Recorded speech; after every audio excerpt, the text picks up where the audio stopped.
Which leads me to my wish list for 21. And I'm going to lead off with I got to see Terrence Crawford and Errol Spence get it on. I put a caveat on this, right? If either of them are fighting Manny Pacquiao, I'm good with that. But I got to see those three guys fighting each other in 21. Preferably, I want to see them too. But if I can get the three of them fighting in 21, I'll take it. You know, in a sense, beggars can't be choosers with that because none of them are fighting each other. So I think if we can get Manny Pacquiao, Terrence Crawford, and Errol Spence fighting each other, we'll have a sense of who the best welterweight in the world is. And we'll have a better sense, I think, of who the top pound for pound fighters are. You know, a lot of times big fights like that separate the pound for pound list a bit, where, you know, maybe right now you have Errol Spence and Terrence Crawford kind of similarly ranked in your pound for pound list. They fight each other. I think if they fight each other and it's not that close, right, you're not going to have them so even in the pound for pound list. It's fights like these where we find out who the best is. Right now, at welterweight, the best is just a theory. It's just a theory right now. Until they actually get in the ring and do it, it's all theoretical. You know what I'm saying? So that's my first wish list for 2020. And then as far as undisputed champions, I got to see Tyson Fury and Anthony Joshua. I got to see that fight in 21. You know, there's nothing in the way outside of maybe Joshua having to fight Usyk as a mandatory.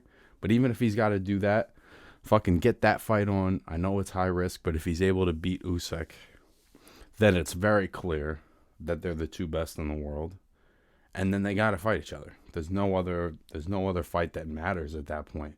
It's like we're all just, again, it's one of those, the best is theoretical. You're just building your resume against the other champion, which is, I fucking hate that strategy in boxing right now where it's like, oh, I don't have to fight this guy to be the best. I just have to have a better resume than that guy to be the best.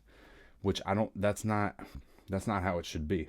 So I think they both want to fight each other. I think it's a fight that can get made and will get made. It's just a matter of, is it the very next fight? You know, and sticking with the fucking unification thing, man, I want to see Jose Ramirez and Josh Taylor.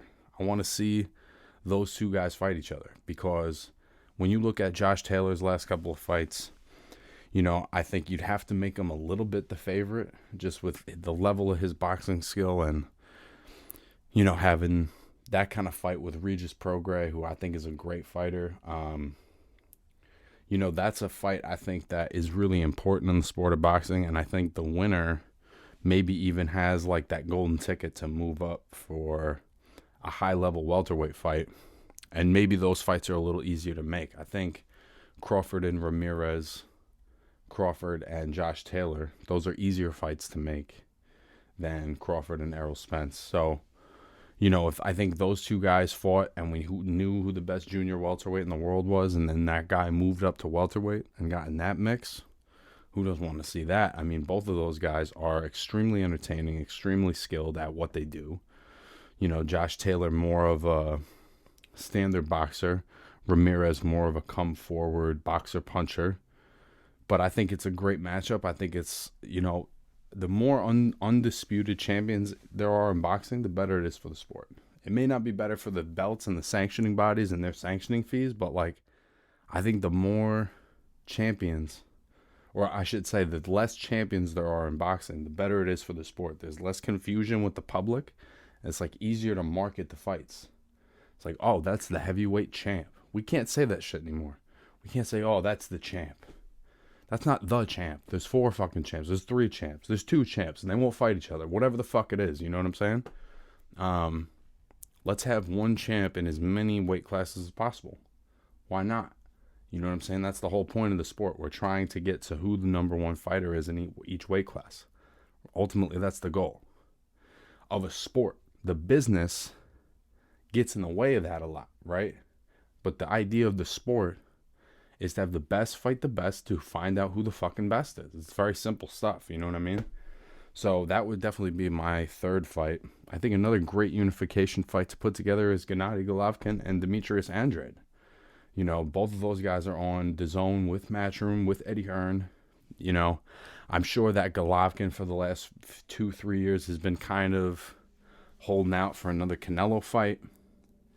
I don't see that coming right now.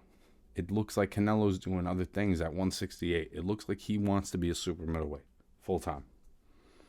So if he's going to be a full time super middleweight, Golovkin's got to fight these guys. And I think it would pretty much be hard to argue that Golovkin's not the best, right? I mean, Golovkin's the best middleweight in the world if Canelo's not there.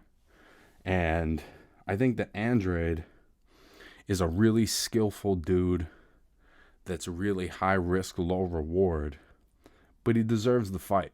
You know what I'm saying? Like, he's had a belt for a long time. He's done what you're supposed to do. Fucking Logan Paul and Jake Paul are fighting on pay-per-view cards. Like, and Demetrius Andrade can't get a unification fight? That's fucking crazy to me. You know what I mean?